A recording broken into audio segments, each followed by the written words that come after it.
Kryetaria e Bashkisë së Vlorës, Brunilda Mersini, ka sqaruar vendimin e miratuar në Këshillin Bashkiak për tarifën 700 lek për plazhet. Ajo thot se janë 15.000 metër vi bregdetare plazh publik që do t'jetë falas. Plazhet publike janë falas dhe në sipërfaqen e plazheve të Vlorës ka 15.000 metra plazhe publike pa pagesë.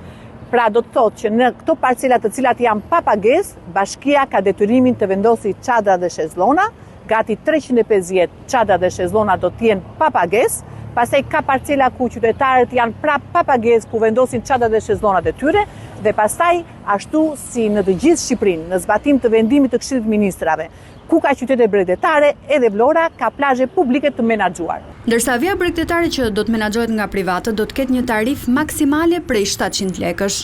Plazhe publike që dikur i kanë pasur privatët do të menaxhohen në bashkëpunim tashmë me bashkinë dhe bashkia do të jetë në bashkëpunim me operatorët turistik privat për ato plazhe, por e mira është që këta nuk mund të tarifojnë më shumë se 7.000 lekë të vjetra. Pra diku plazhet private, të cilat tarifoheshin me çmime të ndryshe, ku 10.000 lekë, 15.000 lekë të vjetra, ku ka pasur dhe plazhe 20.000 lekë, tashmë nuk do të kenë të drejtën të kenë më shumë se 7.000 lekë. Shikoni anën pozitive, pra asnjë nuk do të abuzoj me çmimin e plazheve ku ato kanë qenë plazhe private.